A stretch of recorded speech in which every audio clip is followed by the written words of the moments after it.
Welcome to Acid Horizon, the Theory Podcast.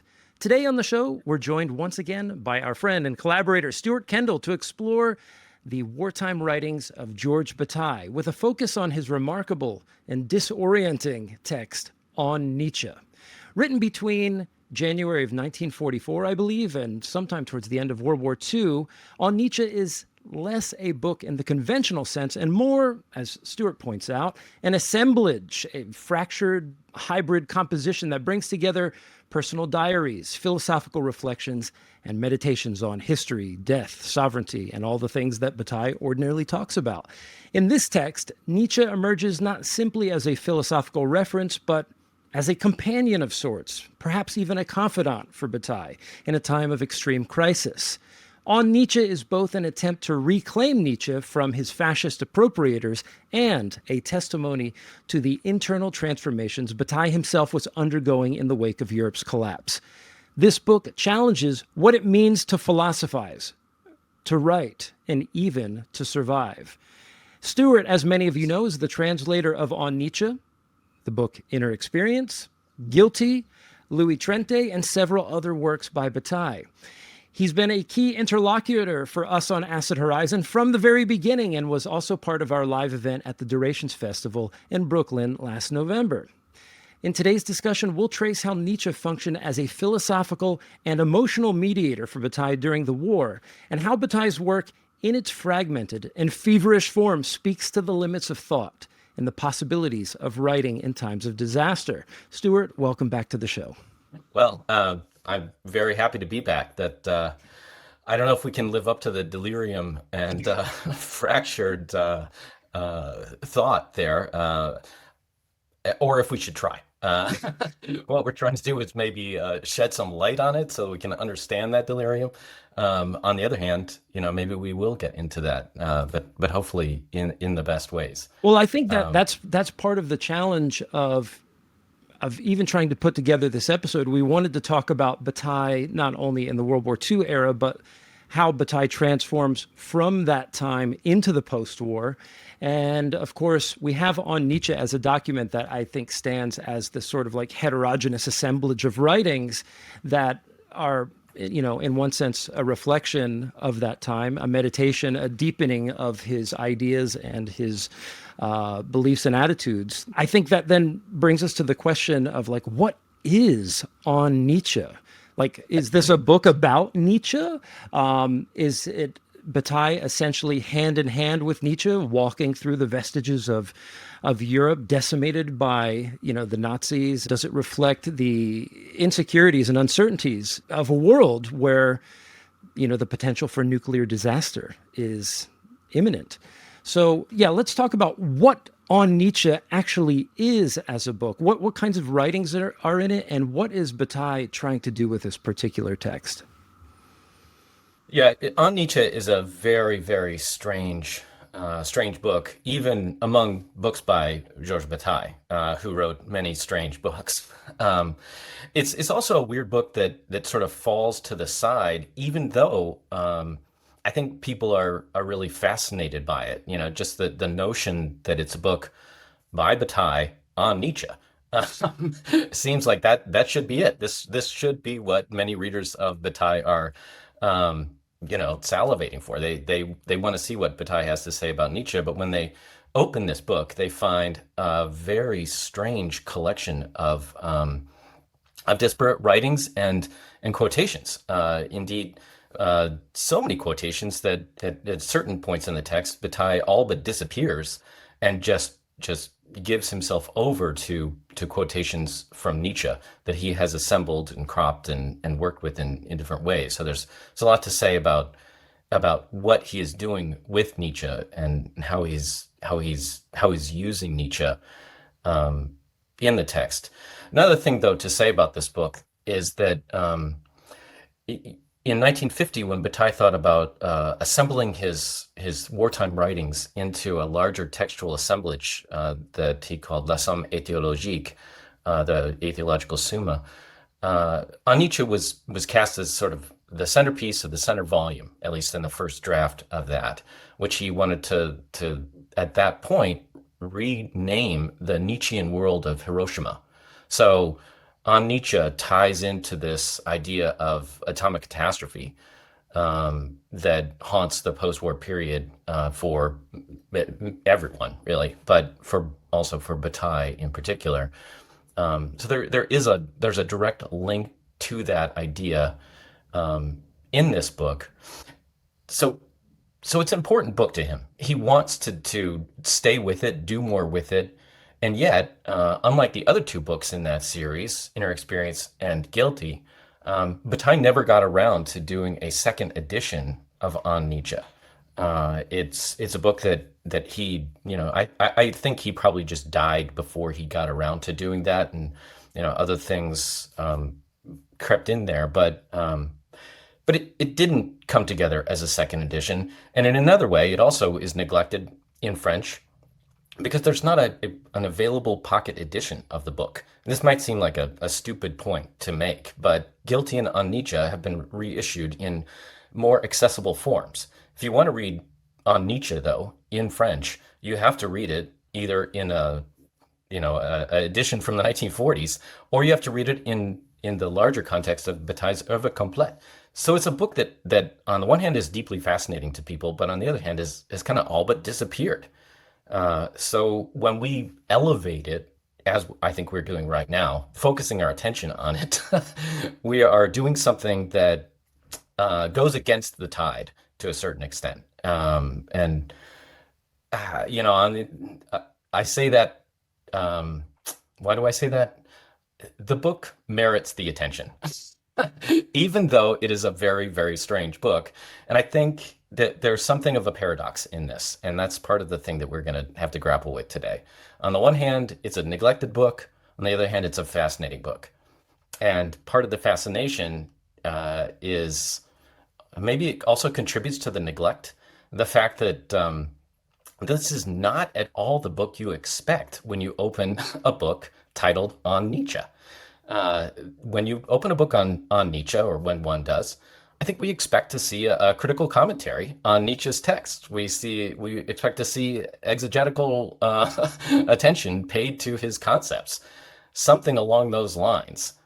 Whether it's focused on one concept from Nietzsche or another, that's what a reader is expecting. And that is not at all what we get in this book. In this book, we get a preface that Bataille wrote in October or so, 1944, in which he sets his agenda for the book, which we can talk about in a few minutes. We get a part one in which he analyzes or kind of discusses, sets a context for Nietzsche's life, mostly through quotations about Nietzsche. But this focus is not really a conceptual one, so much as it is an engagement with the kind of life and kind of thought that Nietzsche lived. But Bataille also wants to set that aside. It feels almost cursory, as though he added it at the end, at least in my reading, even though it's filled with some interesting stuff. The next part of the book is called Summit and Decline, and it's the record of the text of a lecture that he gave on March 5th, 1944, to a group of, a very disparate group, represented by sort of three different groups of people. Bataille's friends, people like Maurice Blanchot or Jean Wahl, Jean-Paul Sartre, and his friends, people at that time like Camus and Simone de Beauvoir, philosophers, we'll say, and then a bunch of theologians. So this group was assembled at that point to respond to this lecture that Bataille gave on sin. That's the topic of the lecture, though it's called Summit and Decline. It's really about sovereign behaviors and what it means to violate norms. So sin. But these disparate groups brought together, and in a way, they're really responding to Bataille's previous books. So we have this way of accounting for Inner Experience and Guilty, which had just been published, in this dialogue gathered here, presented on Nietzsche. The next section of the text, though, the longest, the biggest section, is his diaries. Diaries from February 1944 until August 1944. And as Bataille says, he's writing this book on Nietzsche with his life. He's recording what happens. And some of it is terrifying. It's the end of World War II for the French. We should say something about that. Um, but uh, but Bataille's life in that period, he's not in the military. He's an unemployed ex-librarian at that point.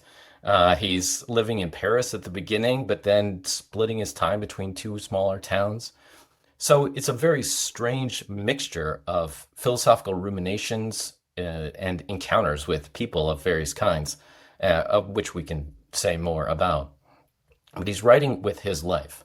Then there's a section at the end called of appendices, which to me feel like more direct attempts to answer questions proposed in the text. So these are appendices on things like nothingness, transcendence, and immanence, or surrealism, or Nietzsche and the Nazis.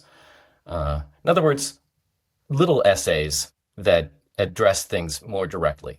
But what we get here as a picture is a picture of a very strange and chaotic book of disparate parts that don't quite hang together. And in that way, it's quite strange. But in another way, it's almost more orderly than some of the other books like Guilty or Inner Experience. I say orderly because these parts do different things. Each kind of quadrant of the book has its own purpose and its own discursive style. Different things that it's doing, and I think doing more or less effectively. But how do they hang together? Where do they go? Now, I want to say another thing about this book that makes it a very strange one, which is that in many ways it completes agendas that Bataille's readers, even in France at that time, may not have been aware of. It completes agendas that were begun in Acéphale, in the journal Acéphale, and in the activities of the secret society. In my reading of On Nietzsche, I think it kind of completes or closes the Acéphale adventure. It some sections of it, like Memorandum, which is just a collection of aphorisms from Nietzsche, that began as a text in Acéphale. And it is here as part of On Nietzsche, published in 1945 as a separate book, but appended by Bataille to the text as in his intended second edition. That's something they began in Acéphale and they completed here. Also, Acéphale was a place or was a gesture of recuperation of Nietzsche from the Nazis in the second issue of the journal. And that's what Bataille is doing here, too. It's as though Acéphale vanished, failed, and there's more to say about that. And then he continued those agendas, and I think in many ways closed them in this book. But that's not to say the book is a book of endings. It's also a book of beginnings, and you can see that in this edition this edition that I did in English. When you read the notes, On Nietzsche is its own thing. It's set apart. It's part of this larger series, but also, particularly as you read the notes, you see that it's a book that opens onto other agendas in Bataille's writing. So On Nietzsche is intended, I think, as a book that is a search for a morality, system of morality that is beyond God and the good. It's a search for morality after the death of God. And that's a thing that Bataille is going to pursue, an agenda that Bataille will pursue in his post-war essays, particularly his essays on Camus and Simone Weil. It's an agenda that he will continue, and that's to say that he doesn't solve that problem in On Nietzsche. It'd be great if he did, but he doesn't. It's a thing that continues on. As we read the notes, we see that On Nietzsche also opens on to the themes and problems of The Accursed Share. That's a book that he had tried to write for many years. He tried to draft in the very early 1940s. He set that material aside, but he came back to it while he was writing On Nietzsche. So he writes On Nietzsche and then turns to, more deliberately, The Accursed Share, and has yet another attempt to write it, which he again puts aside before finally completing it for 1949. Finally, on this point, the philosophical epilogue, which failed and is only available in the notes, contains themes that are present directly in a text like Theory of Religion, which Bataille writes in 1948. So, in other words, this is a book that brings together materials and topics, agendas from the 1930s, but simultaneously looks forward to agendas, topics, and concerns that will occupy Bataille's time for the years to come. And that to me is extraordinary and presents extraordinary challenges to a reader. Another thing that makes this book hard to read is that on almost every page, particularly of the diary, it's hard not to see sort of allegory and layers of, I'll call it fictionalization, even though it's a diary, wherein he is opening up his own experience to tragedy and comedy and presenting it as tragedy and comedy in a way almost like an epic poem of a certain kind. He ends part one talking about Nietzsche's desire to write an epic poem worthy of the ancients. And it feels to me like this is what Bataille is trying to do in this book, in a way that he had also attempted in Guilty, which came out while he was writing this. Those are some initial thoughts. I'm going to pause to let somebody else say something, and then we can dive into other notions. No, that's just a fantastic introduction to the book as a whole. And maybe there is one sort of coarse-grained piece, feature, concept that if you were to buy the French edition of the book, you would see it right on the cover. We have it on the title page of this book, but it's the subtitle of the text, which is On Nietzsche, The Will to Chance. And also, I guess something to interrogate. I mean, the translation that you've provided is On Nietzsche, but there's a way in which we could look at the original French phraseology sur Nietzsche as being like über Nietzsche, above Nietzsche, in a way. That's another way that we could think about it. So there is a sense in which Bataille, in his own walk with Nietzsche in this book, and as you pointed out with respect to the diaries, there is a creative dimension here that needs to be addressed. But I would actually like to begin, maybe circle back just to the larger framing of the book before we pass it off to other folks in the discussion here.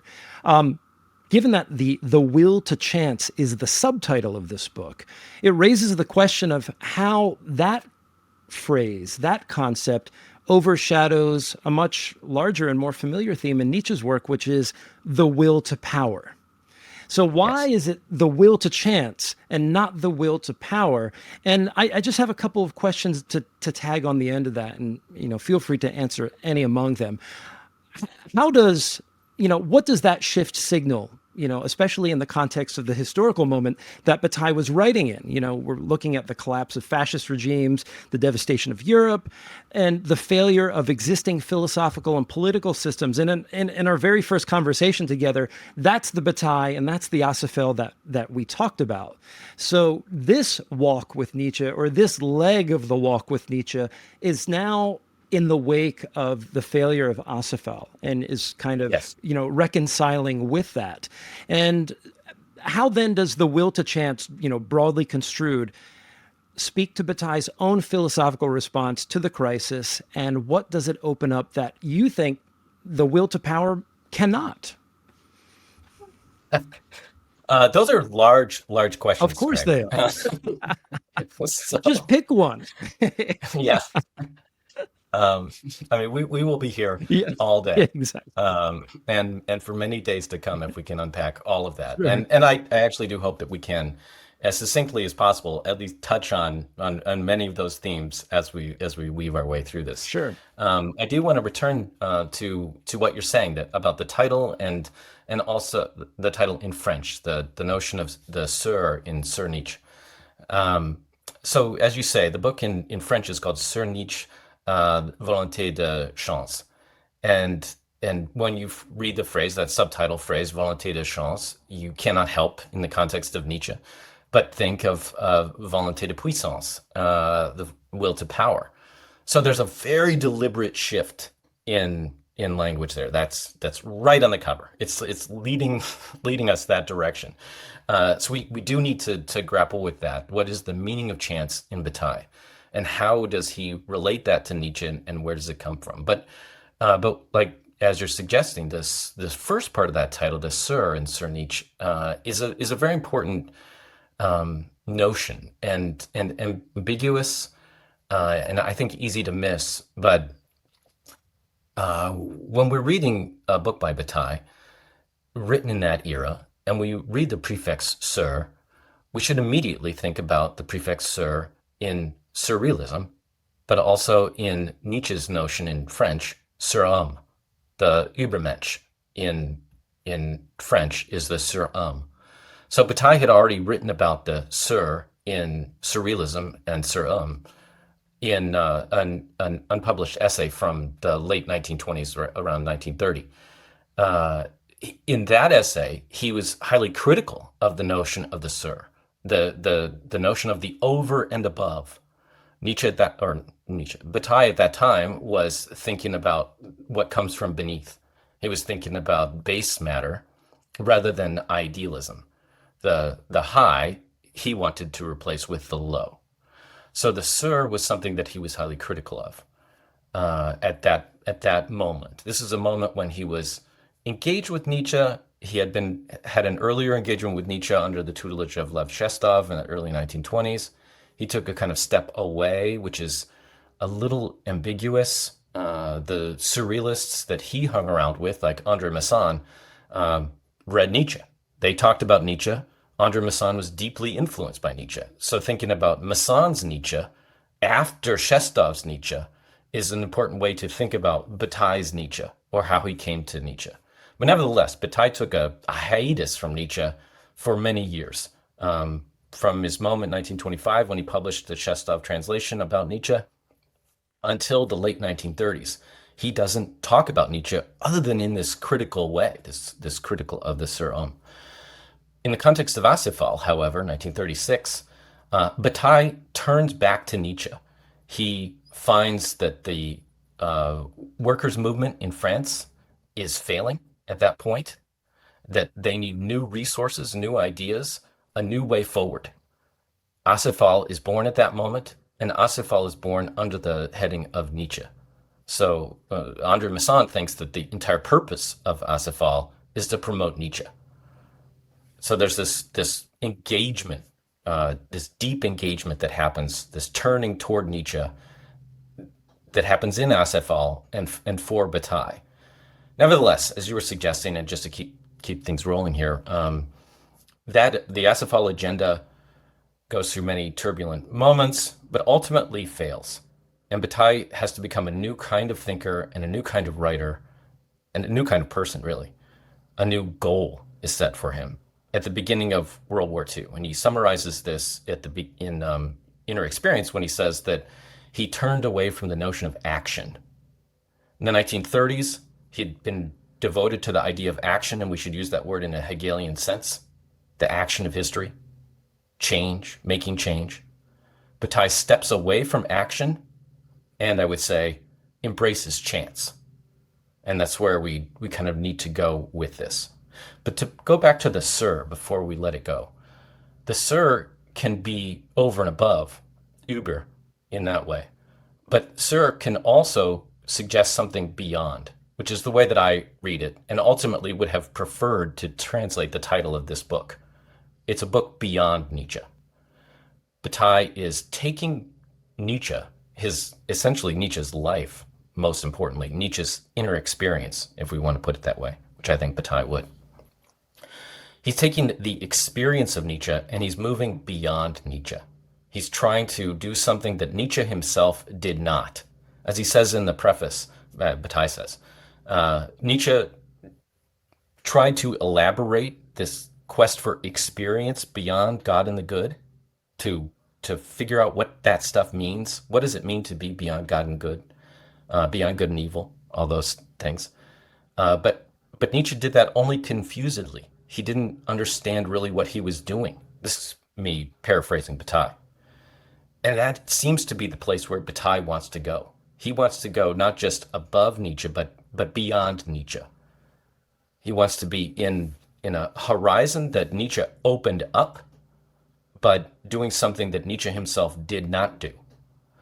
So this, I think, in some ways helps us understand why he's both investigating Nietzsche, but not holding Nietzsche sovereign in a certain way.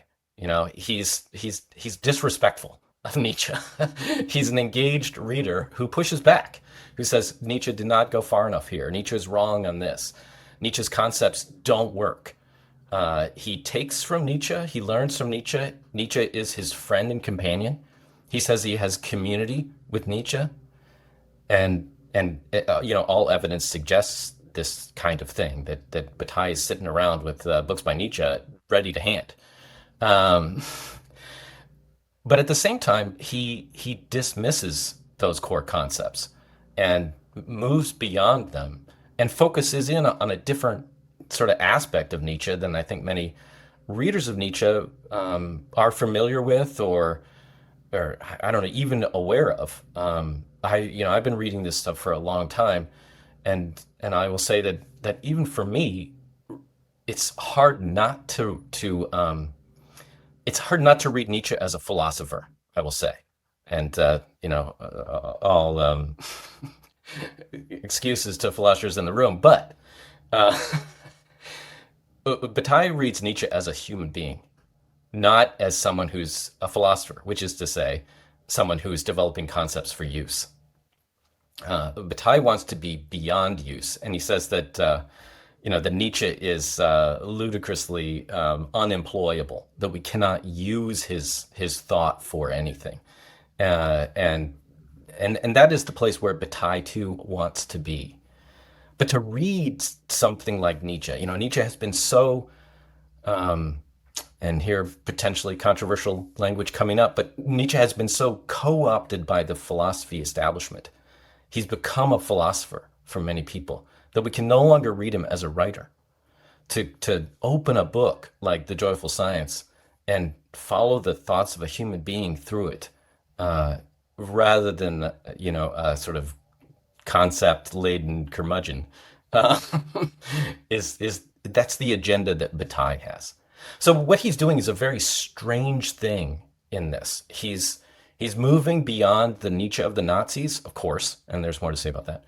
But he's also moving beyond the Nietzsche of the philosophers, which he speaks negatively of in Guilty. You know, if Nietzsche's not a friend, then he's a philosopher. So this is a negative way, a reduction of Nietzsche. What Bataille wants, ultimately, is a thing that can't be reduced. He wants a mode of life and a morality that can't be reduced to any utility. Uh, I'll pause though for before we dive into that, because this is opening up another another rant.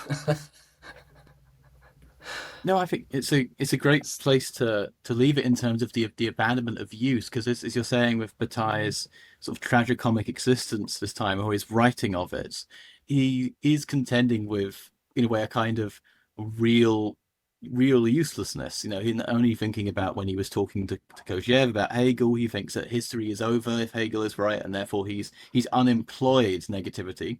He's a surplus to Yeah, history, and yet at the same time, I think the way that I think sometimes the image of Bataille comes out, and particularly when he's appropriated by right wing quote unquote thinkers, he's always portrayed as this figure of like going for it, of war, like sometimes around like Ernst Junger and Yukio Mishima. And when you sort of just look at a book like Guilty, or a book on, or even Blue of Noon, which is his novel where he's predicting this global mass death, and he's so ashamed of it he puts it away until the 50s, just be begged to put it out there. It's like, oh, there's going to be a massive war and everyone's going to die. It's kind of the tragicomedy of, and I can't help but think about this other French thinker, Benjamin Fondin, who gave a discussion at a philosophy conference about a few weeks before he was deported and executed by the Gestapo for being Jewish. It was like the absurdity of doing philosophy in the time of a world war, and the kind of the weird kind of guilt that one could feel doing just like sitting down and doing something so useless as writing, but what else could we currently be doing? Many things, of course. I mean, there was other resistance actions at the time, and Bataille, had his links to them, but it's part of this kind of weird shame of knowledge, and you can see sort of how it changes him, especially when it comes to the accursed share. So in the first volume we have, just for the listeners, the first attempt at the accursed share, it's so much focusing on war and the experience of war through Junger, who, for lack of a better term, isn't as negative as Bataille would like it to be. And then when the war starts, Acéphale, these new ideas, they came too late to prevent fascism. And then when we come at the end of the war, the fight against fascism is won by the eruption of a new power which can now destroy all life on Earth, the nuclear bomb. And at the same time as that, I mean, maybe Bataille probably didn't know this, but it is they dropped both the bombs because they spent money on both of them, and what they're going to do with them. So it's a surplus economic expenditure which has nowhere else to go. So the Americans dropped not one but two nuclear bombs on Japan. Like, this is Bataille's nightmare. Like, this is like him predicting, like, so not basically in a way predicting so much of this and being so powerless to do it. And he devotes so much of his life, pretty much all of his literary career, basically going, how the fuck do we not do this again? Like, I don't care if America has to give a Marshall Plan to everyone. I don't care if everyone has to give all their money to India so we don't spend it on bombs. Like global welfareism. Is like, he becomes a social democrat, like in the best possible way of saying that. He becomes a peacenik. And with a book like On Nietzsche, I mean, is it just trying to wrestle with the absurdity of writing a book on Nietzsche during World War II? A same thing with Guilty. And I know you're speaking about the move away from action, the Hegelian sense of action, the action that is expressive of our entire time, because he wants to get out of our entire time. And I guess where would sort of the companionship of a writer like Nietzsche, or at least transcending it, attempting to transcend it, would point a way out of that? I mean, why is Nietzsche a response to war? Or maybe is that part of the kind of the tragicomic aspect of it? Because Bataille's books in this period all end in, you reach a point of reason where you can only laugh at the fact that you've let yourself get this far, and there's nothing left to say anymore. It feels like the same sort of tension you might have maybe with Adorno saying, like, there's no poetry after Auschwitz. There's no, what can you fucking say, And it's really, I think this is a great framing, because I don't think enough people think of Bataille as a man who is surviving like the biggest war in human history. Like, we see his first essay ever on the Cathedral of Notre Dame de Rame, and he's talking about, like, go out and fight in World War One. And he's actually, this is the philosophy of this is a philosophical post-traumatic stress disorder, or post-theological stress disorder, if we could call it that. And I'm just wondering how Nietzsche became the vehicle there, or is it just this kind of persistence to see it through to the end, I guess, because it's been so defeated in terms of the Acéphale project. It just, because he given how much he abandoned in those days, but he still could not do otherwise. No, I think Nietzsche is a key thinker for these ruminations, and in a way he always was for Bataille. Even in the early 1920s, when Bataille was, hanging out with Lev Shestov. If we read Lev Shestov talking about World War I and the catastrophe of mechanized warfare, for Shestov, that already was enormous horror, and there's much more to say about Shestov and his politics and his engagement with these thinkers. But nonetheless, the main point I'm making is that Bataille comes to reading Nietzsche in the early 1920s as someone who is helpful in thinking about alternatives to the catastrophe of Western civilization. That's Shestov's framing. So that is where Bataille is going to come to that. Bring that again later. That experience of Nietzsche is an experience of catastrophe. The death of God is the catastrophe of Western civilization, and it is.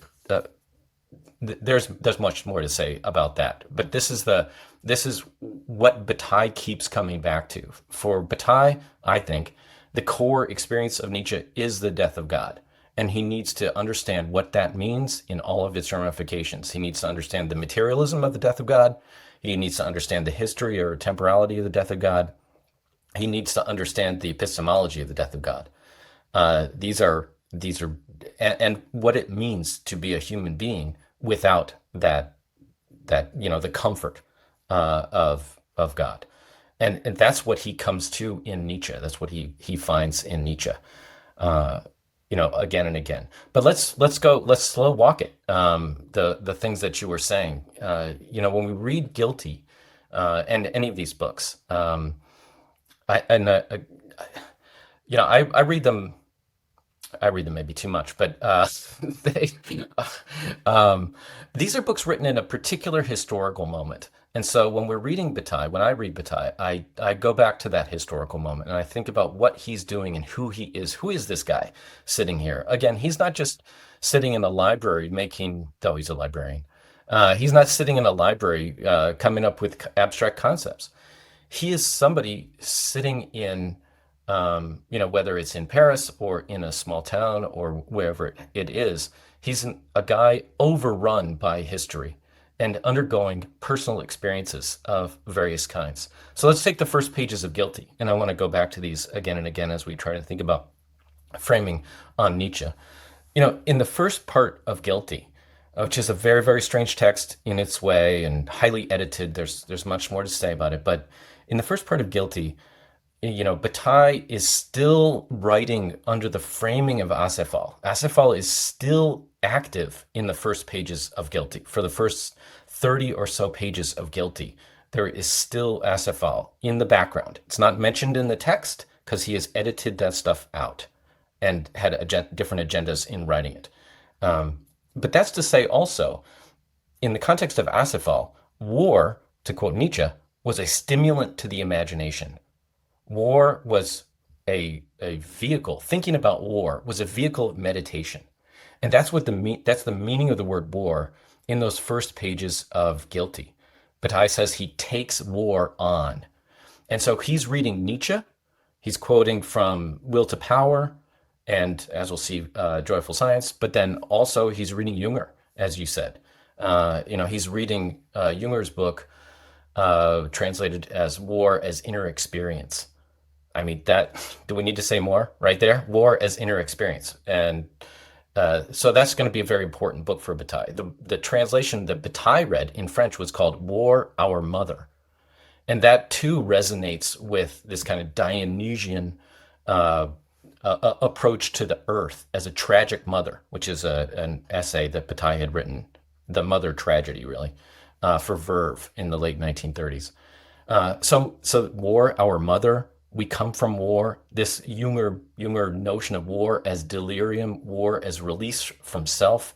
That's the kind of war that Bataille is meditating on in the first pages of Guilty. But we should remember, he's doing nothing. That point in the war, right? World War II begins, obviously, September 1939. But nothing happens. Poland is overrun from two sides. But the French just sit there and wait. This is the period that we later call the phony war, right? When everybody is waiting for something to happen. There's nothing to do. So Bataille, who had written his letter about unemployed negativity, about being useless, has nothing to do. No one does. It's a period when he's meditating on the meaning of war. He's thinking about war as a stimulant to the imagination. He's thinking about war as an inner experience. He's also, and most importantly, thinking about war through Heraclitus, war as a cosmological principle, war as a way to think about the world itself, what Nietzsche would call will to power. So war is cosmology, war is experience, war is imagination, war is meditation for him.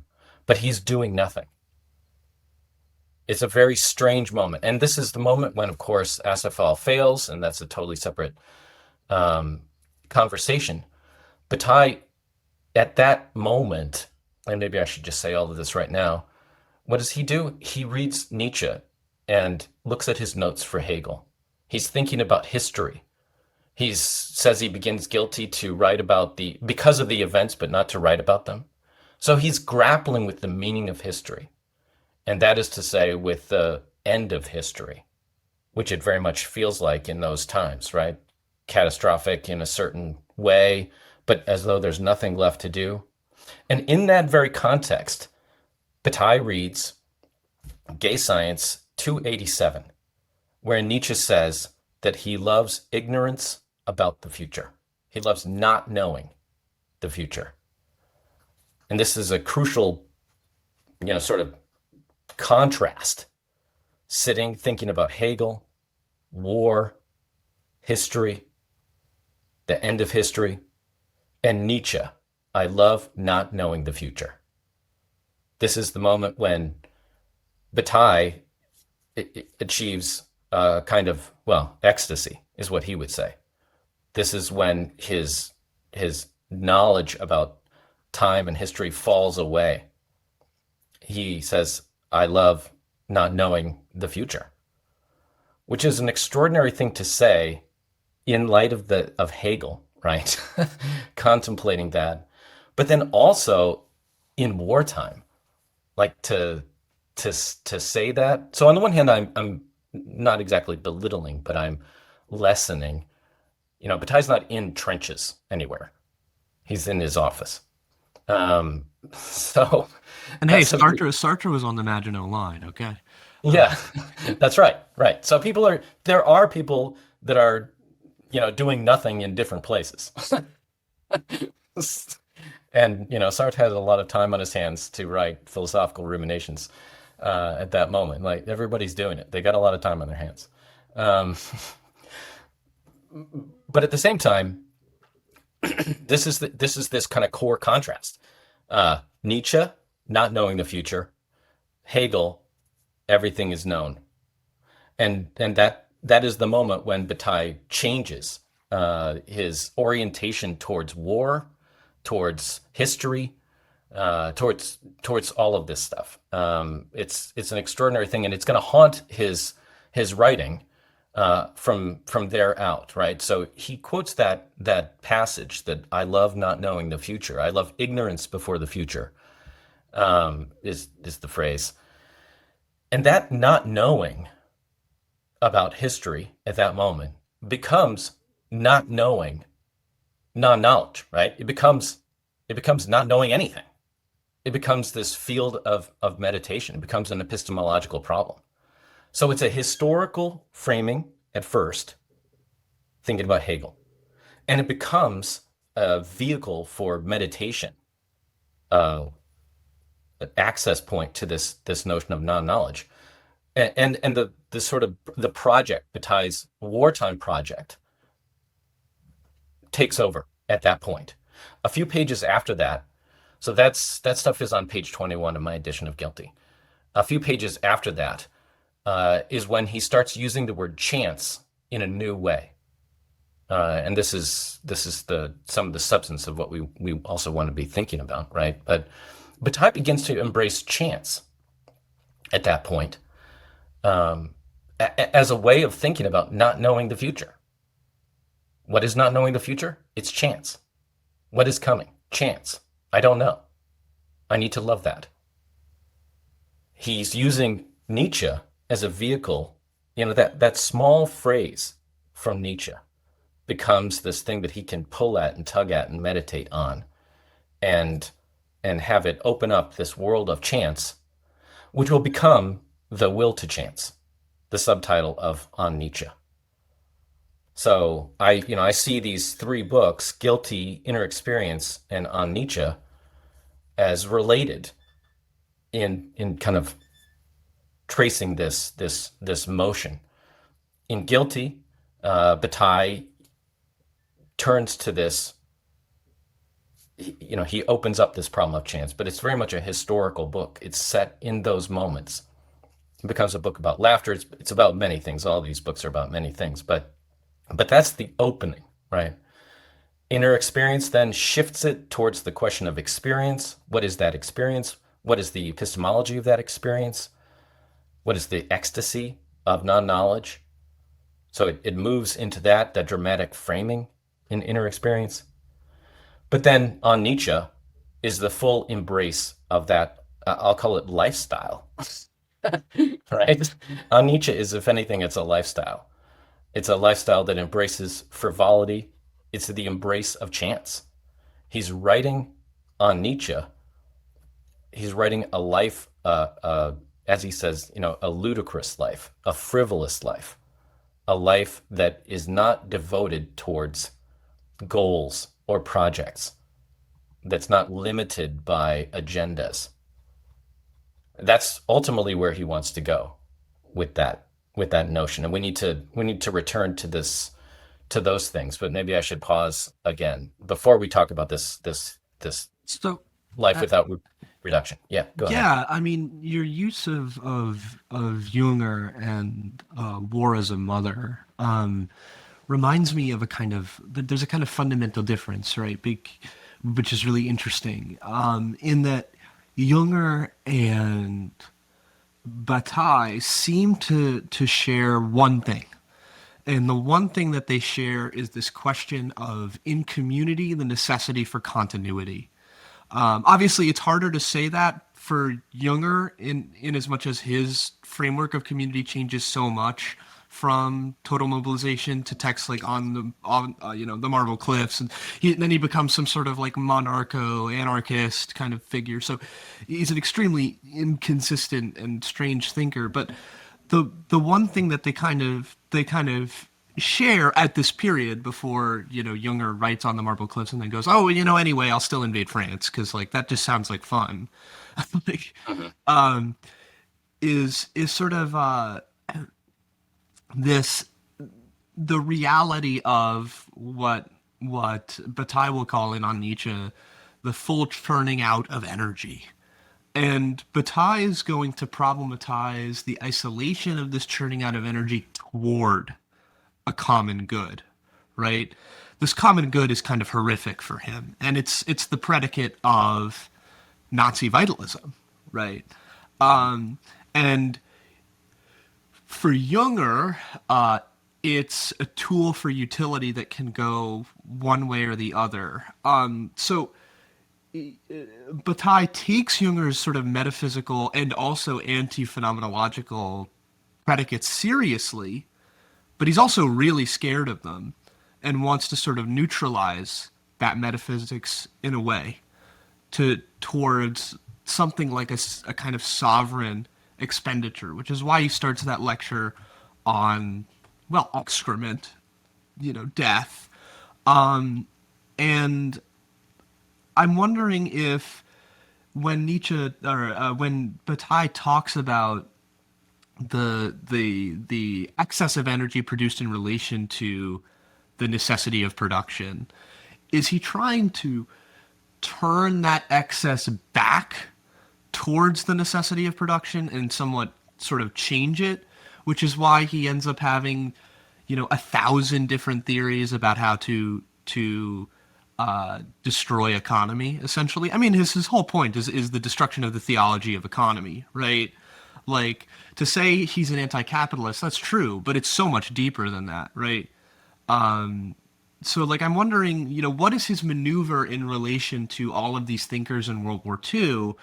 Because he's friends with, like, René Char, Maurice Blanchot, Camus, who are all dealing with this in very different ways. He seems to be, hyper fixated and really terrified on, like, the kind of, I'm going to sound Heideggerian, but like the world picture transformations, like the way we understand the world has changed, in the face of the transition from World War I to World War II. And it seems like he's fighting not only an uphill battle, but like a Leviathan that he doesn't even quite understand. And he's quite honest about that in this book, this sort of like energetic continuity. So, like, how is he trying to sort of intervene and break the loop of that necessity creates between production and war? There's a lot to say in there, obviously. One very quick thing to just jump there at the end is that Bataille does want to break the chain of necessity. He wants to insert chance. Chance anti-causality, right? The throw of the dice is a response to the problem of causality. So this appeal to chance. How can we liberate ourselves from project? That's sort of core to what Bataille is doing in these three books, but then also elsewhere. what he ultimately wants in those post-war writings, and really this goes back to the earlier writings as well, in the notion of expenditure. What he wants is not to, um, what he wants is to find the right way to waste. So we need the psychological experience of waste. We need the freedom of waste. We need this sense of letting go. But how do we let go? When do we let go? Where do we let go? How much do we let go? If we just let ourselves utterly go, we die. And if we let that happen socially, if we put our expenditure into, the wrong investments, and here I'm thinking about atomic weapons, but really all manner of things. If we don't think about how we are wasting, if we don't think about where our energy goes, whether it's the small energy or the larger energy, we're doomed. Automobiles are an example of this. An automobile is fun to drive. The experience of racing about is fun, but the entire automotive industry, the carbon economy, all these things are terrible for our planet. So there's an element of expenditure that's bodily and personal, the thrill, letting go on the highway, but then this entire social, infrastructure around it, the material infrastructure around it, these things are obscured from the experience itself. We don't see them, and that's part of the problem that Bataille and Blanchot and other people are thinking about in the post-war era. So let's circle back and go to some of the other things that you're looking at there. Another thing to note here is that this is really a change in consciousness. So I'm going to mention Blanchot's essay from the Infinite Conversation called "A Change of Epoch: The Exigency of Return."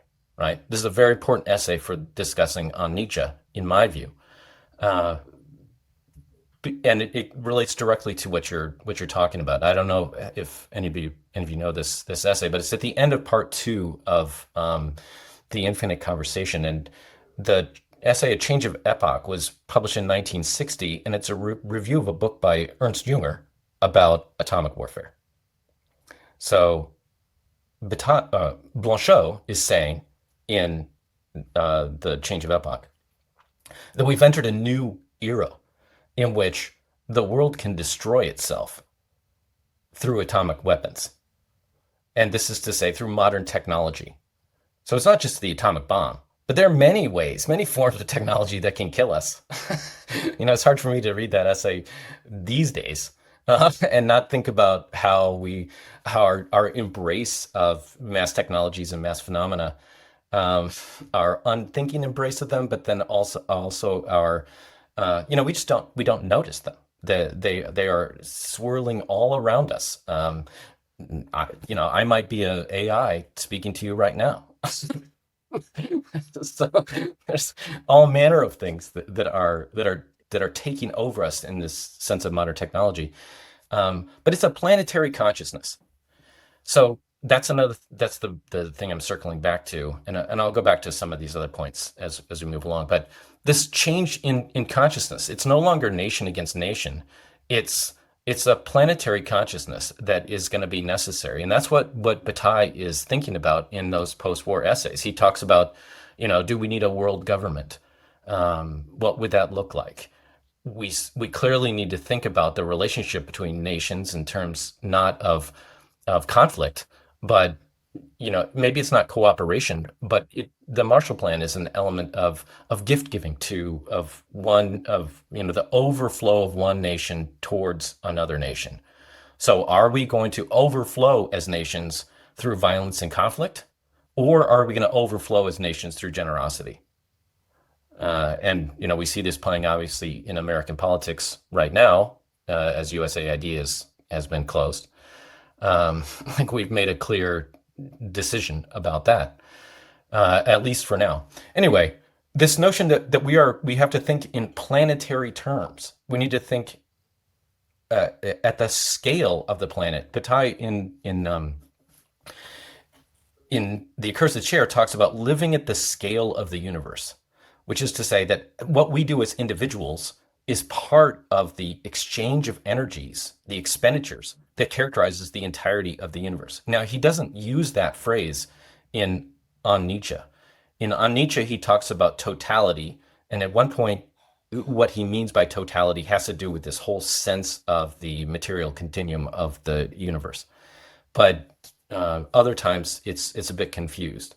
So he's working towards this idea that really does, impact and shape all of the rest of what he's trying to do. He's looking for a way to live this system of morality that doesn't rely on God or any other subordination, right? That allows us the pleasure of expenditure. So he's going to call that evil, right? The violation of limits.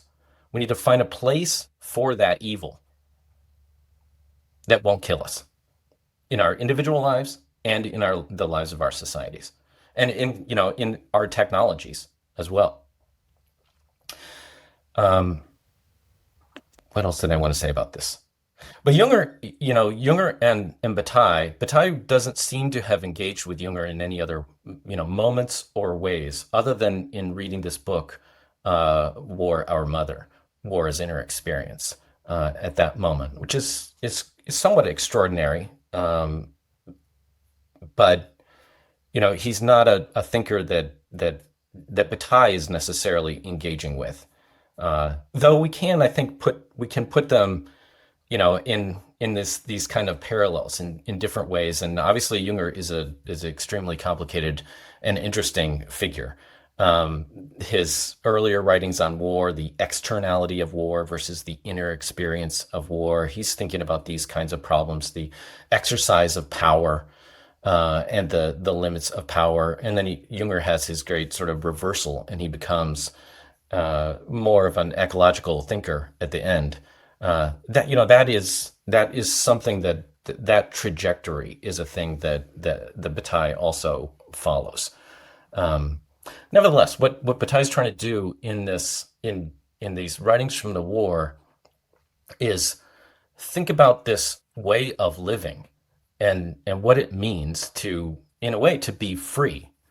And I should sort of circle back to this thing. I talked about Guilty a few minutes ago, and how Guilty is a book written by someone who has nothing to do while the world is beginning to fall apart, while it's threatening to fall apart. Well, of course, the world does fall apart, and we see that in some of the notes to Guilty. And Bataille has to flee Paris, and he has to, come back. By the spring of 1944, or sort of late winter there, January of 1944, Bataille is living in Paris. This is the moment he begins writing on Nietzsche. And he says that he's writing on Nietzsche effectively as an act of war, this trying to write a book knowing that it is unpublishable. And I think this is an important point.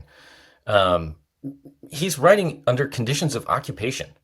So occupied Paris.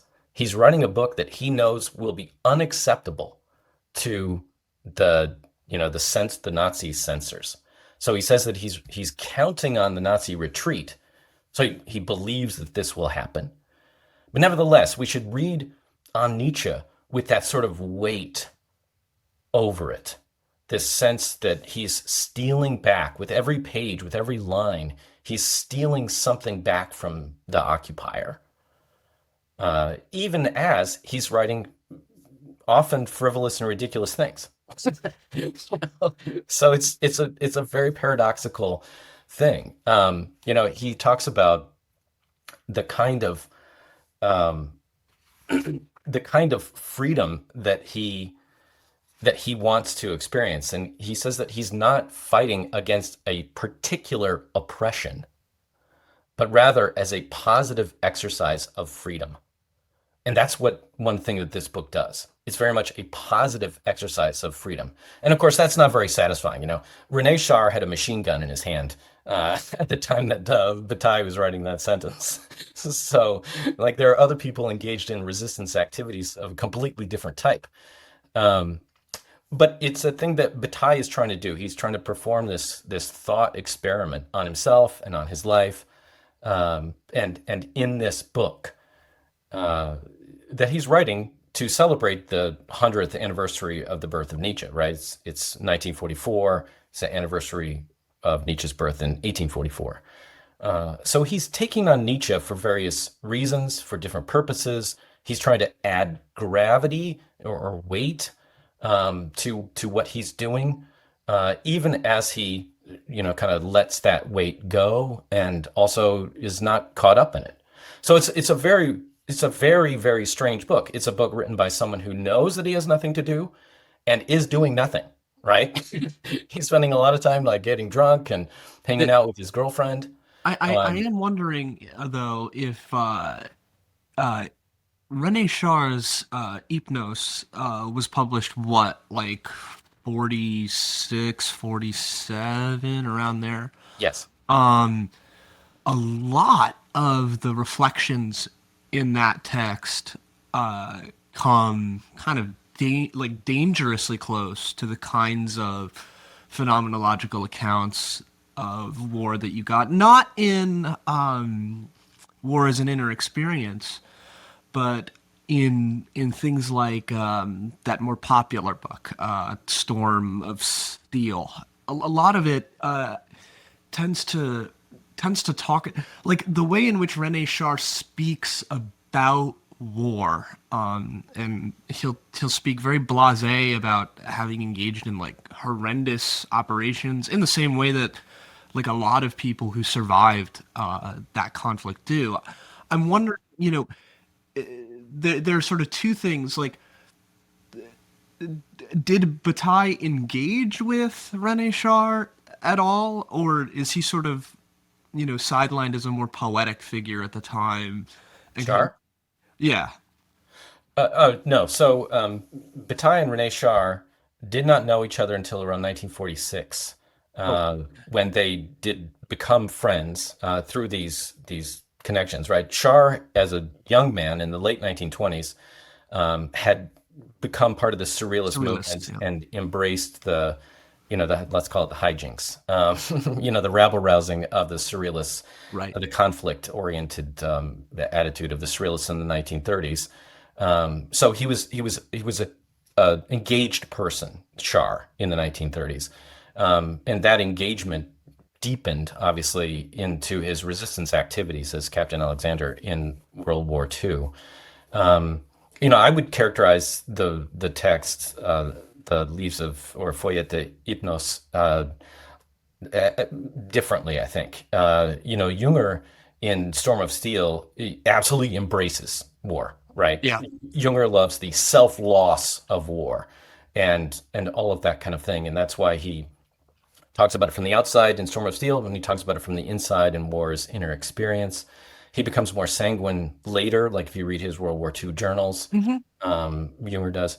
René Char understands tragedy from the beginning, right? René Char's, if you want to say, like, his favorite books are Rimbaud, but then also Birth of Tragedy and Heraclitus. Right. So he and Bataille very much share this ethos and worldview that is like that. So it's not at all surprising that Char and Bataille and Blanchot would become great friends. And so Bataille writes about René Char on a number of occasions, and he also quotes some lines from René Char in various other writings of his.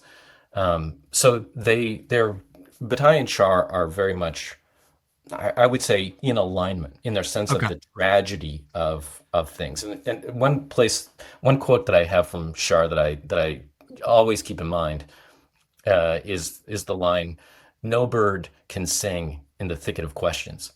And that, to me, is a very beautiful Char line.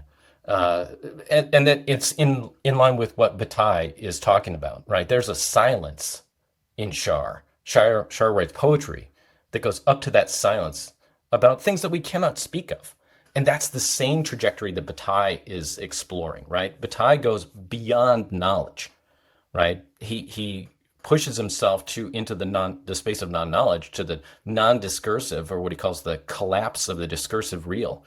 What can't be said is what binds together the community of Char and Bataille, and I would say Blanchot as well.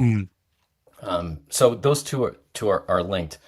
Another book that I would put, in that reading group is, of course, Joseph Kessel's book Army of Shadows, which I have a introduction that I wrote to an edition of that recently, or a few years ago. Army of Shadows, though, is about the French resistance, and the thing that matters in this context of that book is that it's about the tremendous cost, personally, morally, what it does to a person to be in that type of a context. So in a way, it's the opposite of Junger's earlier writings. Joseph Kessel is sensitive to the trauma that happens. I think what I mean here is that there's like a fundamental like when you read Hypnos, there's like a fundamental distinction, I almost think, between when he is engaging sort of in poetic justice on the question of hope, right? Hope is found in resistance, that is all hope is, and his accounts of what he's doing.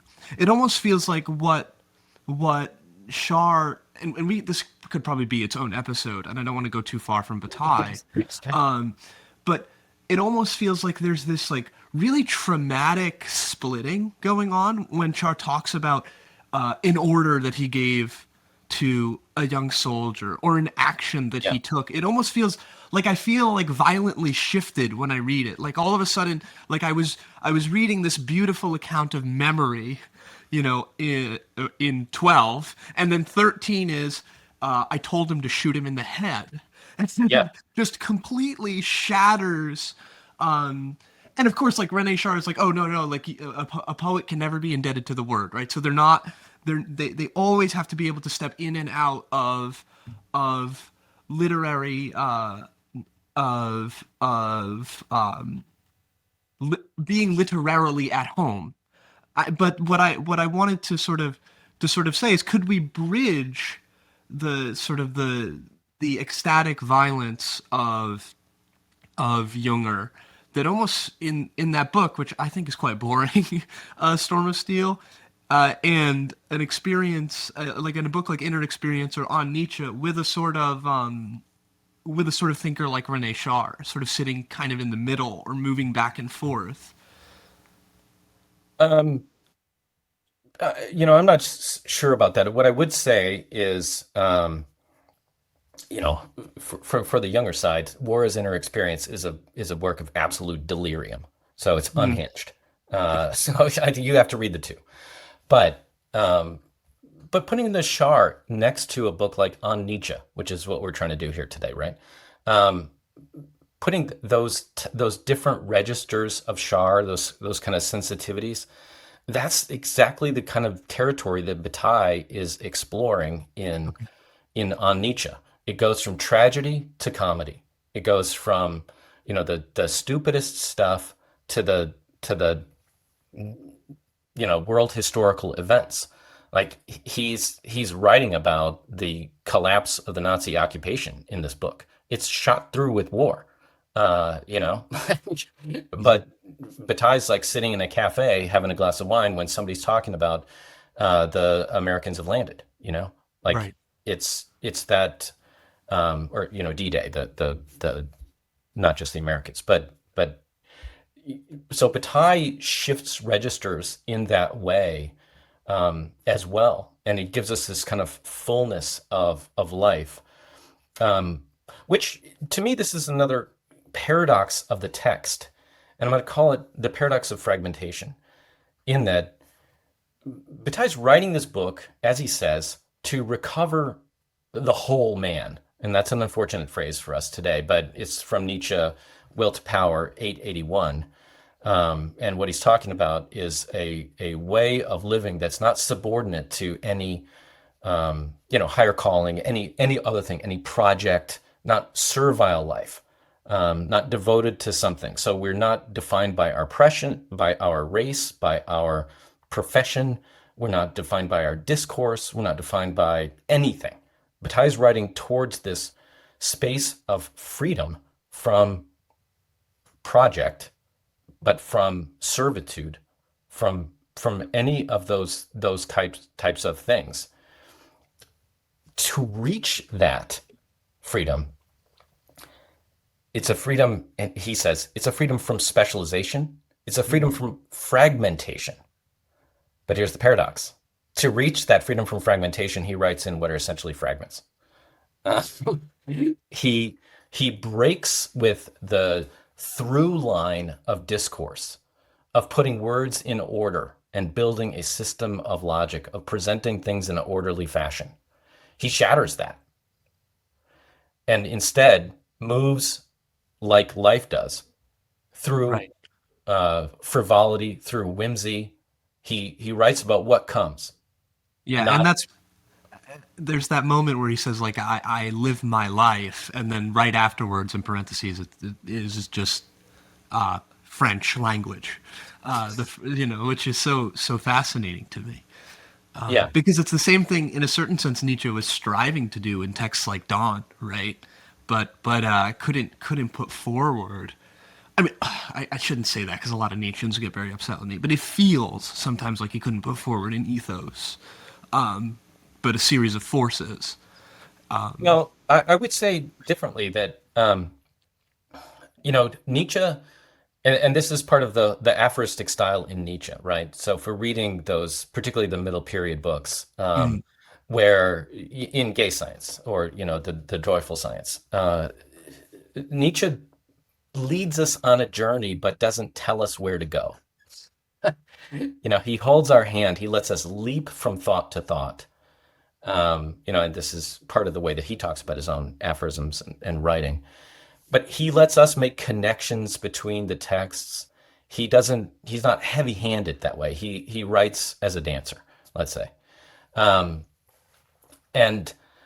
that's quite different than what Bataille is doing, right? Bataille, or Nietzsche, is in a way a more generous writer. He's creating more space for the reader in that effort, that style. And so it's less that he failed to present an organized system of thought or system of morality, but rather that he refused. Yeah. And then he stepped back and let you. The goal is to let you figure it out. He does these things. This is also why Nietzsche writes in parables. He puts it as a story that you've got to add up and weave together. And to me, there's no more successful gesture of this than in the gay science. Right. The later books, they tighten up. You get a sense that Nietzsche is telling you something specifically and taking you on a journey to get there. Now, Bataille's doing something completely different, particularly in these war writings. He dreams of that system of morality, and later on, he will try more concertedly to write it, right? But in these war writings, he and I've said this in different places, but I think he fragments himself, right? He edits continuity out of these writings. So if you read the notes, if you look at the notebooks, Bataille takes things away. He removes words. He adds even more fragmentation into the book than would be there if we were just reading a diary. If it's a diary, it's a certain thing. It's this happened this day, and we can see a continuity in that. But Bataille disrupts even the diary form to create this strange thing. Another way this works is the fact that he takes all the dates out. He says the date that he begins guilty, but then erases all the rest of the dates. We know the dates. The dates are there in the notebooks. So it's not a mystery what the dates are, really. I mean, not for us now, but for the reader at that time, they're gone. And yet they really would be helpful in helping us organize our reading of it. But he doesn't want to help us that way. Instead, he's given us this thing that sort of falls apart in our hands that that fails, that opens up, that lets itself go in this play of chance. Bataille's writing. I think we have about 2 more questions. Adam has a big one, and then I have a question that will kind of wrap us up, and then we'll close things out. So go ahead, Adam. I just wanted to, again, bring it back to the idea of chance and the idea of not knowing the future, because it sounds so counterintuitive. Like, we do want to know the future in many ways. We want to know sort of like, we want, if we can have like financial security and the like, but it seems like with Bataille's project in the Accursed Share, he's like moved like this big welfarism. I think it's actually something quite powerful to it, because it has to be like, okay, the absurd project of trying to construct a society or to construct a sort of a social order or a way of life in which you don't need to know the future, and what would that look like? Because it kind of feels like with the advent of the nuclear missile, the future has become completely known, because then it becomes mutually assured destruction. That is the ending of the future. Like, you're either they launch or they don't. If they launch, then everyone is dead. We now know the future of humankind for the first time ever.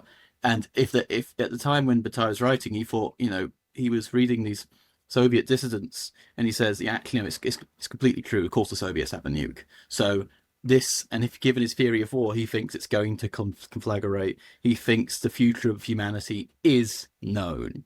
And I find it fascinating, because in terms of the idea of the will to chance, it's like, okay, well, what sort of existence, what sort of society, what sort of economy, I guess, would we need to have in order that the future, like knowing the future, doesn't actually make that future kind of inevitable and bad?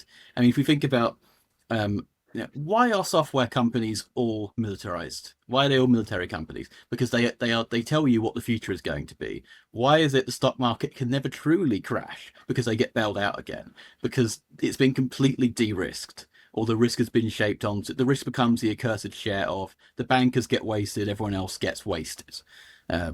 Quite literally in that sense. And does this aspect of the will to chance, in that case, become sort of the defining project of, I guess, the Nietzschean communism, the synthesis of Nietzsche or communism coming together, where if we have this kind of society, it's also, the will to chance is also generous.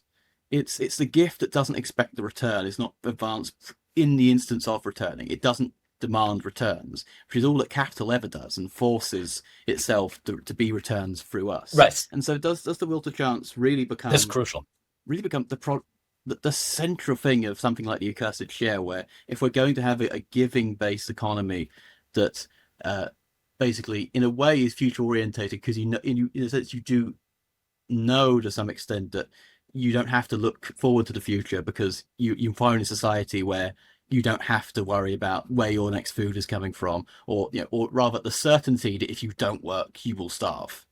I think there's that the kind of the aspect of the will to chance here that does advance that kind of fascination with communism that determines Bataille's sort of later career with the accursed share and subsequent volumes, but also the thing that allows him to break from the Stalinist kind of model. Yeah. Again, a lot to think about in this. So yes, as you say, this notion of giving without an expectation of return is very important. So the fundamental figure for Bataille, in a way also for Nietzsche, is this notion of overflowing, right? What everything here is doing is overflowing constantly. There's always more energy in the system than it can use. So we overflow in all manner of ways. We overflow as people, we overflow as societies. Our trees are overflowing with leaves, at least here where I am currently residing. This element of overflow is very important. But the question for Bataille, again, is what do we do with that overflow? Do we take it and reinvest it in the means of production? Do we take it and reinvest it in the military and in growing everything? So he sees, capitalism and Soviet-style communism as being essentially the same. They are both taking the surplus and reinvesting it in the means of production. The question is who is benefiting and how are individuals caught up in that? Both of those things attempt to be, bourgeois capitalism and Soviet communism, attempt to be hyper-rational functionalist societies. They take that excess and they rationalize it. Now, there are other things we can do with our excess. We can, and then we're going to see that in, say, religious societies, or let's say fascistic societies, wherein we can turn our excess into violence against other people. We can turn our excess into weapons. We can turn our excess into cathedrals. We can give our excess to God. So there are all manner of ways that we can dispose of this excess. But for Bataille, thinking about what we're going to do there, and I think this point is often overlooked in him. He is always interested in finding the right outlets, and that's to say the right balance. And we could even use the word harmony. The word that he often uses is accord. It's an accordance. It's an agreement. So there's no purity in Bataille. There's no pure expenditure. There's no pure, consumption. There's no pure production. The fantasy of hyper-rationalized production, of hyper-functionalism, whether it's the bourgeois capitalist fantasy of hyper-rationalization that we have with, say, tech billionaires, that kind of thing, that's an utter fantasy. We will still find a way for excess to creep out, for excess to destroy it all. We haven't used the word climate change or the phrase climate change yet today, but I think we want to, because it's related to all this. When we think about the disposition of energy around the globe, we have to think about that in ecological terms, planetary terms. We have to think about climate and what it's doing to us. So we're killing ourselves in all manner of ways right now, because we can't have a way of finding the right place for our excesses. So when and where do we have our freedom? When and where do we let go? How much do we let go? This, I use the phrase the fate of the sacred, because that's what's at stake. What is the fate of the sacred? For Bataille, this expenditure is the sacred. It gives us access to that thing that is beyond rationalism, beyond the limits of the self. Where will that be? Where will we find it? Because right now we have a lot of repressed and denied forms of expenditure. We don't think about it, even though we waste all over the place, catastrophically. But so again, no purity. We're gonna work all week, but let's hope that the weekend or some, when and where will we have that expenditure? How satisfying will it be? How will it bind our communities together? Or will it bind our communities together? Like right now we have a crisis of community that's related to this crisis of expenditure. And that's what Bataille is trying to map and model. In the Journal of On Nietzsche, he's providing, in a way, a model for that type of life wherein there's this balance. Mostly in On Nietzsche, it's a balance of utter frivolity, of freedom from fragmentation. That's what he's trying to achieve. In the later text, he's trying to be more deliberate about it. But again, the point is to find the right balance, the right place. So he writes about eroticism a great deal, because he thinks that eroticism gives us a way of thinking about expenditure that achieves all these goals. So it's not just about the glory of sex. It's about that as a model of expenditure and what we can do with it. But of course, as we know, that too results in abuses of power and other things. Great. And I think Adam may be dropping out of the conversation at some point because he has something to attend to. So if we see him disappear suddenly, it's not because he has suffered from a pure expenditure. I have to go acquire the resources to go make the expenditures. That's right. But I do have a question that might be able to wrap us up. I mean, this is such a hard book to wrap up too, as you said, because of the heterogeneous nature Yeah. of the inclusions here. But one of the interesting things that appears in the appendix, and maybe this can round out our discussion of the will to chance and non-knowledge, is Bataille's rebuttal to Jean-Paul Sartre and some of the other figures who criticized Bataille's work. And before I get into that, I want to mention one thing that you wrote in the translator's introduction, or the preface of the book, about how, and I think I mentioned this when we had our event at the Durations Festival, was that many of the philosophically inclined intellectuals who would read Bataille's work, had some sort of criticism about him. But when they occupied the same space where Bataille was presenting his ideas, or if they met Bataille one-on-one, and Bataille attempted to convince them of, like, I am putting my life into this particular philosophy. There was something about not only the discursive aspect of Bataille's work, but the emotional tonality that was conveyed by Bataille in a presence with him that made his writing seem more convincing in some way. And that's just something interesting that was intimated, from what I saw in the translator's introduction. Maybe that's something that we can talk about. But the other thing was just rebutting the criticisms against Bataille, his use of mythology.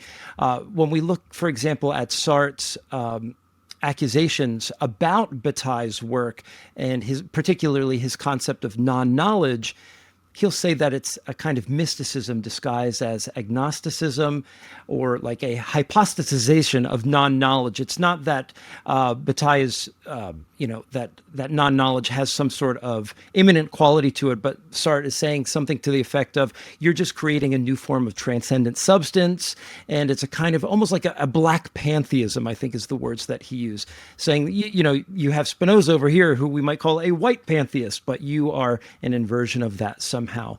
But Bataille insists that there is an aspect to the writing, to the discursivity, the presentation of Bataille's own ideas, that Sartre aptly criticizes. But one of the things that he insists upon in the end is that the realization of Bataille's philosophy as a way of living is something that demands a break with the textual dimension of the work, a collapse into laughter, into non-knowledge. And I was hoping that you could sort of recapitulate some of the details of what we see in that piece of writing in the appendix, and the way that Bataille in particular vindicates himself. And since we are moving towards wrapping up, I mean, maybe you can say, just as a final note, like this is where I see where the rubber meets the road with Bataille's Nietzschean communism, is like, here comes the criticism, here's the way that he defends himself. And then, in the face of that defense, what can we take away from Bataille's work in a time that's very much like his? I mean, living here in the United States, the Western world, the globe all the way around, we might be literally on the brink of nuclear war. It could be minutes away, right? For all we know, right? So I'm curious if, not to extract, a sort of moral kernel from Bataille, but like, what is something that we should keep in view, as we face the challenges that we face globally? We may have to return to that. Okay. That's another episode, huh? No. I just mean that there's a great deal to say about the first part of your question, so I might lose the thread. So we'll give it a shot, though. But you're right. As I said, in terms of the appendices feel to me like they were added to the text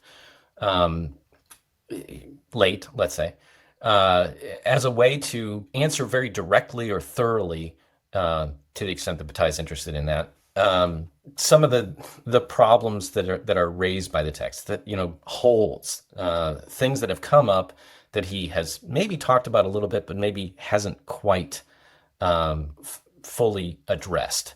So the first one is on Nietzsche and National Socialism.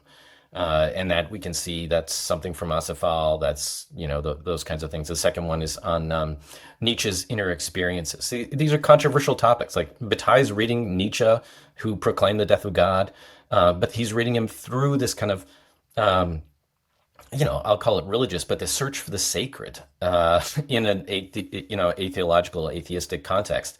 So that's paradoxical. How can you talk about the inner experience of Nietzsche? So Bataille has to answer this question. He writes another one on Zen. You remember in Inner Experience, he had spent some time talking about Hindu thought. So each of these books is, in a way, has an element of, let's say, comparative religious studies. In this book, he's writing about Zen in parts of the diary, and René Dumall's translations of D.T. Suzuki's essays had just come out. So there's a reason that Bataille is reading that. It's now available. And reading it at that time. And so to what extent is his thought related to Zen? Now, addressing Sartre is, as you say, an important one of these appendices. And Sartre had published a 3-part review, so an enormous piece of writing across 3 issues of journal the previous year, and that had been a review of Inner Experience, right? Inner Experience, published 1943. Sartre published his review the following sort of fall, and Bataille decides to then hold what's called Discussion on Sin, the Summit and Decline lecture that is, part 2 of On Nietzsche, so that he can address Sartre directly and in person.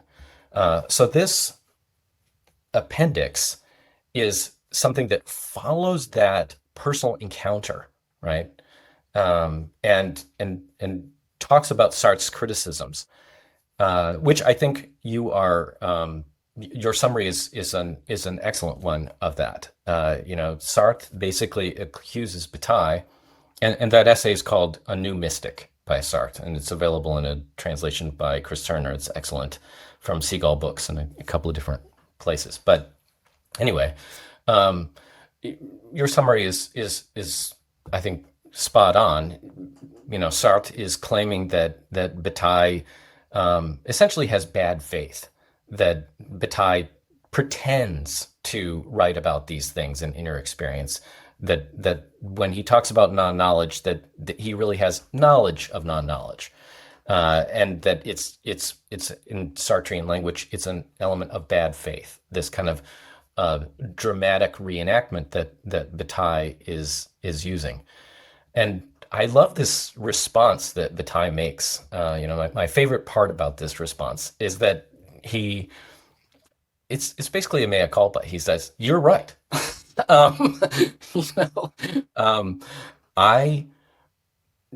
I can't talk about it. I try to talk about it, and there's a thing that is beyond what I can say that does not, let's say, fulfill the dictates of everything that I'm saying here." So for Bataille, he says that part first, but then he also says, what you are failing to grasp is that my thought changes. So Bataille's thought is a thought in motion. He is attempting to grapple with things that can't be put into words. And we see this in various ways, right? He changes his terminology book to book, and even within a book, what he means by a certain thing. Even in this book, he says that he's going to talk about Inner Experience, but he prefers to call it impalement. It builds on the word torture that he's used. So he changes his terms. He's searching for terms. His thought is a thought in motion. It's a thought that slips away from him. It's a thought of the instant or moment that can't be recuperated. So it's this overflowing thing, this becoming that slips away. He says the same thing again in the epilogue to his book Eroticism, where he has given another lecture, this time in 1957, and Jean Wall has said, "Hey, what do you mean by the instant? That doesn't make any sense the way that you're saying it. It could only last for a moment." And he's like, "Well, right. It slips away. This quality of thought in motion, of knowledge slipping away, falling through." Bataille talks about the depth of worlds, or the abyss, places, that can't be spoken of, experiences that can't be grasped.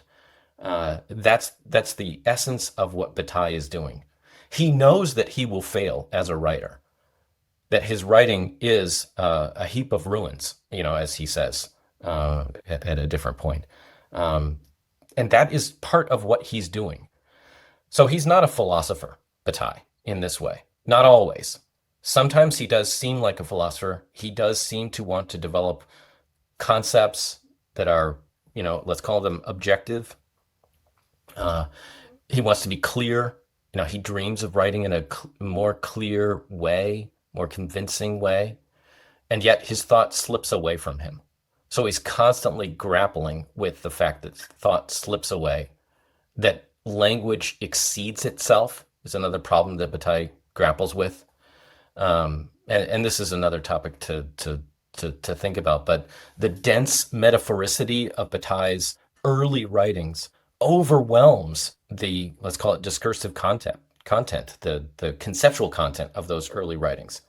And in this middle period of these books like Guilty and On Nietzsche, we have a kind of meeting ground where the dense metaphoricity, the things that it could mean, call it poetics of the text, are in a more balanced relationship with what it, on the surface level does mean. But this is the thing that Bataille struggles with and recognizes and knows. So he's, I say struggling with it. Someone like Jacques Derrida is going to build an entire theory out of that problem in language and in philosophy. He's going to show how language can go haywire. And that's the problem with the history of philosophy. For Bataille, it's an existential drama. How can I write more clearly? But it's also a resource that he exploits. But yeah, the critique of Sartre directed towards Bataille seems so close in the way you're describing it to the critique levied to Heidegger by Derrida. It's like, oh, well, look at you trying to find your way out of knowledge by using the predicates of knowledge. And then Derrida goes, look at you trying to find your way out of metaphysical language by using it. It sometimes seems to lose the point of the attempt. I wonder, though, if, because Craig's question in closing evoked something sort of in me now, like what is, if there could be sort of one way to read these moral attempts, and in our discussion in Brooklyn, you said that Bataille's life is a history of failure, in the same way Kafka's literature is a history of failure too, right? Right. What are some ways that were demanded upon in our sort of epoch, whatever you want to call it, to try to fail at? What are the I'm literally asking you, what is the overriding problem in the framework of production in our epoch that must be overturned, or we must fail to overturn today? Well, actually, can I jump on that? Because I think it's evident right here. The one thing that Bataille is offering us, I think, especially with respect to the rebuttal to Sartre, is to show that there is a certain mode of analysis that is bound to fail to capture precisely what Bataille himself is going for.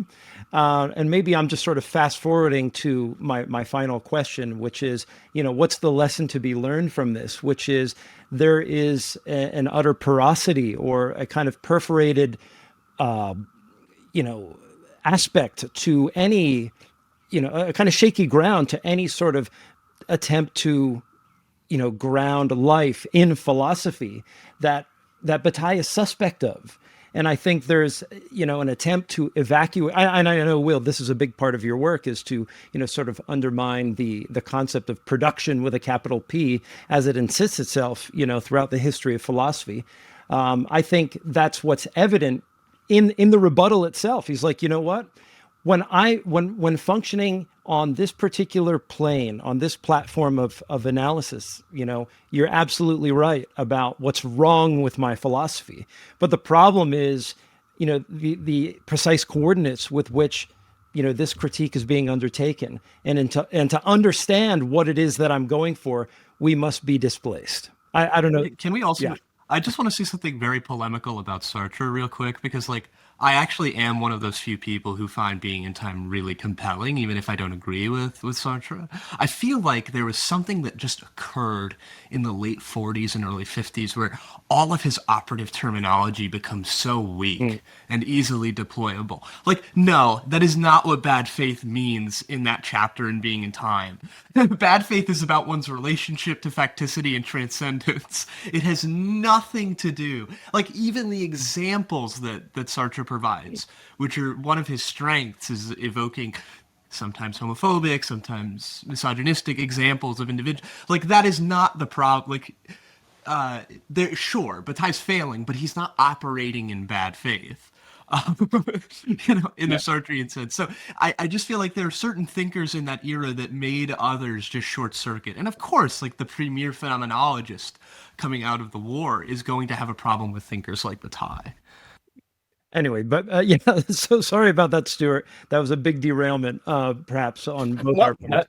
That is not a derailment. It did remind me though that that I hadn't addressed your question about the tonality, which is an important point. Can I say one more thing about that? Yeah, I hope to like find a specific example or a text or even a video or something like where can we see an example of what is being described I'm not certain. So there's a television interview with Bataille that's related to Literature and Evil. Saw that, yeah. From 1957. So there's that.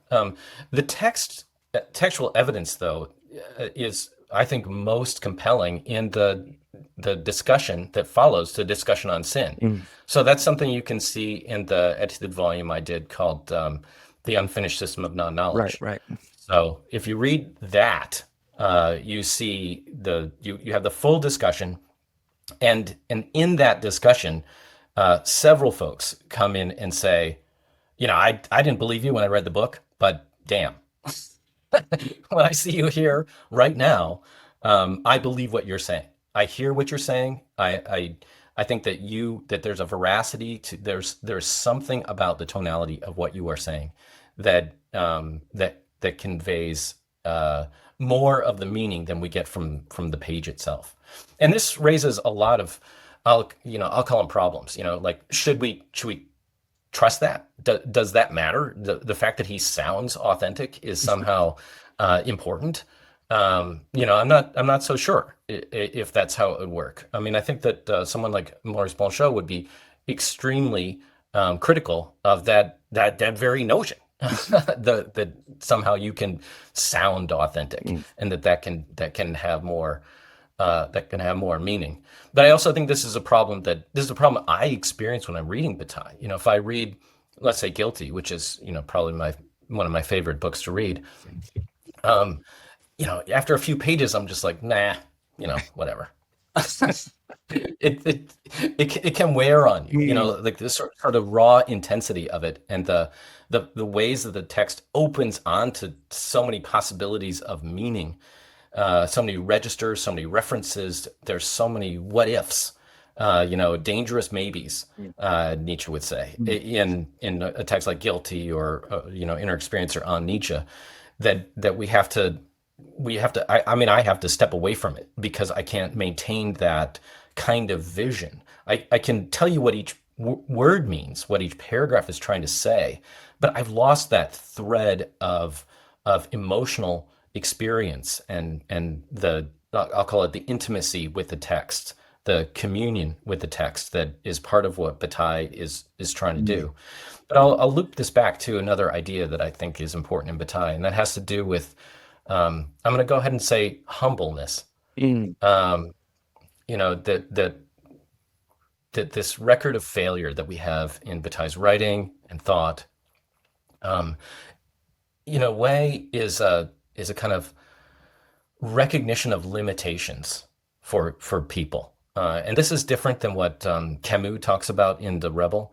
Where he says, "Oh well, we'll just naturally, arrive at some sort of meridianal point where we can set limits on what we're doing." Bataille arrives at a similar place, and this is why he and Camus are in close, in near synchronicity on this kind of a point.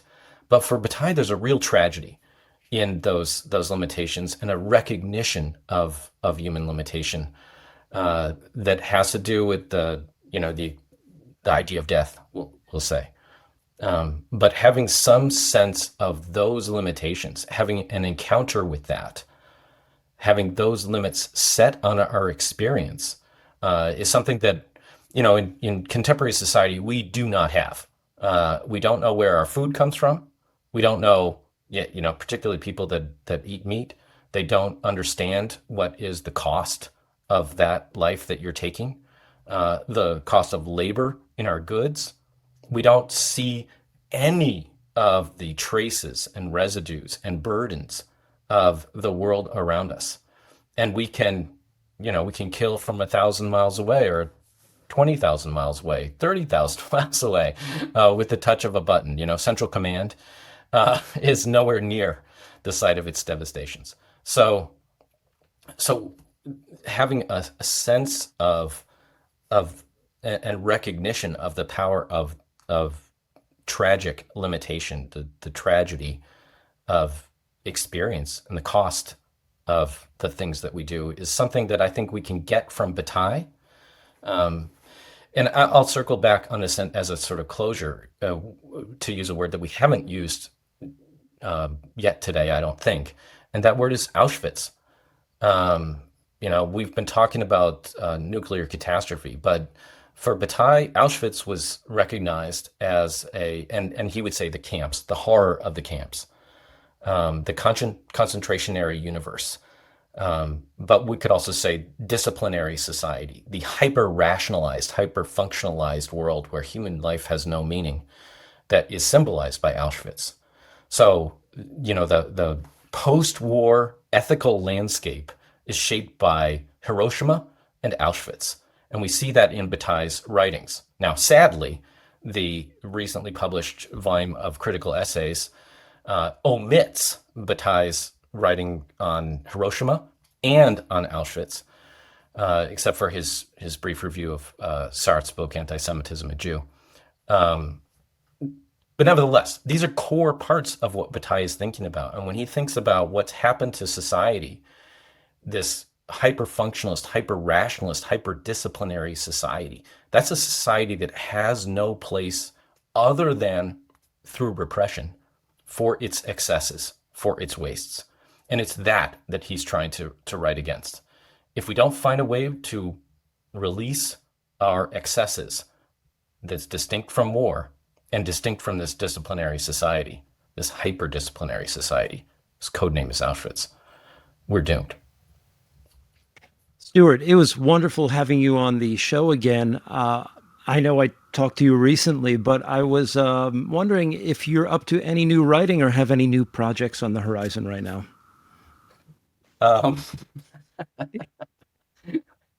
I'm always up to new writing. I have a translation of a book that I did that should be coming out later this year that's on shamanism. Cool. And I have a lecture on Bataille and William Blake that I'm doing through the William Blake Society. So that will be on the problem of evil in Bataille and Blake.